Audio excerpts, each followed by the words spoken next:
तर इथे बघा चिवडा आपला हा तळलेल्या पोह्यांचा एकदम सुरसुरीत. नमस्कार, मी प्रीती. HK रेसिपी मराठीमध्ये तुमचं सर्वांचं खूप खूप स्वागत आहे. तर आज आपण बनवणार आहोत तळलेल्या पोह्यांचा चिवडा. तर आपण इथे घेतलेत हे पोहे. मी हे पोहे पाव किलो इतके घेतलेले आहेत आणि ते मी चाळून घेतलेले आहेत. आणि इथे अर्धी वाटी शेंगदाणे, अर्धी वाटी सुकं खोबरं, इथे 2 चमचे पिठी साखर घेतलेली आहे, हिंग, जिरं, हळद, राई, इथे मी 4 मिरच्या कट करून घेतल्यात बारीक अशा, इथे कढीपत्ता घेतलेला आहे आणि धणे हे मी थोडेसे कुटून घेतलेले आहे. तर आता आपण सुरुवात करूया. आज आपण पोहे भाजणार नाही आहोत, आपण हे तळून करणार आहोत. तर आपण इथे तेल गरम करत ठेवलेलं आहे. आपल्याला एकदम कडकडीत तेल नाही करायचं आहे. आता आपण याच्यामध्ये पोहे टाकून घेऊया. आपल्याला थोडे थोडे पोहे टाकून घ्यायचे आहेत. हे बघा किती छान असे आपले पोहे फुललेले आहेत, तुम्ही पाहू शकता. हे बघा, हे लगेच पोहे एकदम कुरकुरीत असे होतात. आता आपल्याला हे लगेच काढून घ्यायचे. आणि पोह्यातलं तेल आहे ते सुद्धा आपल्याला व्यवस्थित असं निथळून घ्यायचं आहे.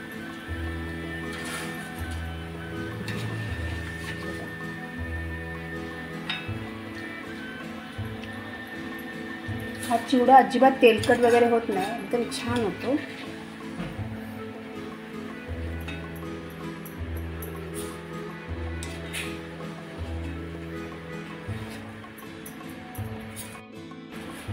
तर हे बघा, इथे मी अशा चाळणीमध्ये काढून घेतलेले आहेत, म्हणजे जेणेकरून जर तेल वगैरे असेल तर तो निघून जाईल. आता आपण दुसरे पण पोहे असेच करून घेऊया.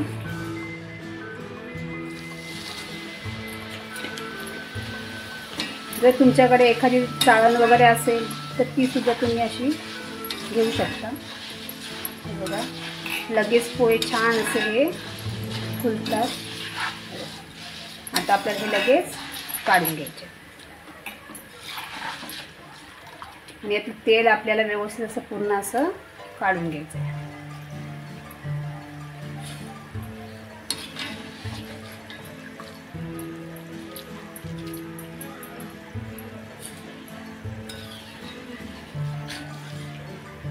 अशा प्रकारे सर्व आता पोहे मी असे तळून घेते. हे बघा, इथे पोहे सुद्धा आपले छान असे कुरकुरीत झालेले आहेत. आता आपण शेंगदाणे तळून घेणार आहोत.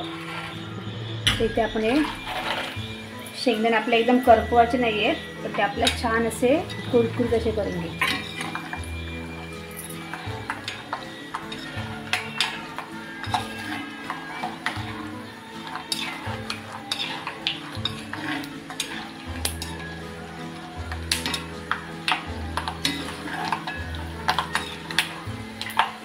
शेंगदाणे आपल्याला फुटायला लागलेले आहेत, म्हणजे आपले शेंगदाणे आता होत आलेले आहेत.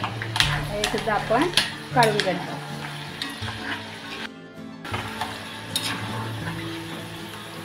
हे सुद्धा आपण चाळणीमध्येच काढणार आहोत, जेणेकरून काही तेल असेल ते सर्व निघून जाईल. आता आपण खोबरं सुद्धा तळून घेणार आहोत. खोबरं आपल्याला व्यवस्थित असं तळून घ्यायचं आहे, कारण ते लगेच करपू शकतं, पण आपल्याला ते कुरकुरीत असं करायचं. जर खोबरं नरम झालं तर मग आपला चिवडासुद्धा नरम पडू शकतो.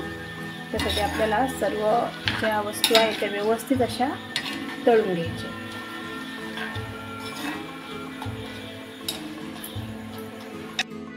इथे आपला खोबरंसुद्धा आता झालेला आहे, तो सुद्धा आपण आता काढून घ्या.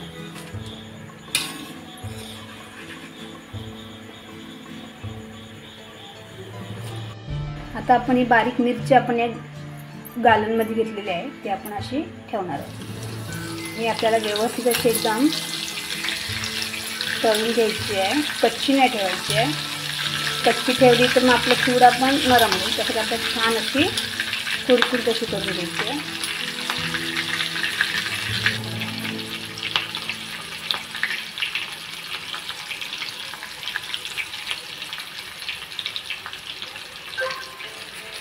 हे बघा, आपली मिरची छान अशी झालेली आहे. सुद्धा आपण आता काढून घेऊया। आता आपण टाकणार याच्यामध्ये कढीपत्ता।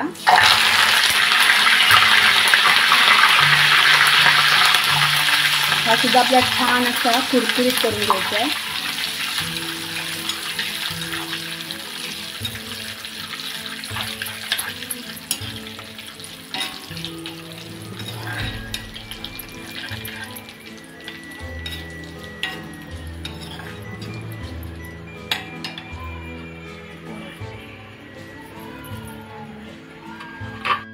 आपला इथे कढीपत्ता सुद्धा झालेला आहे, हा सुद्धा आपण आता काढून घेऊया।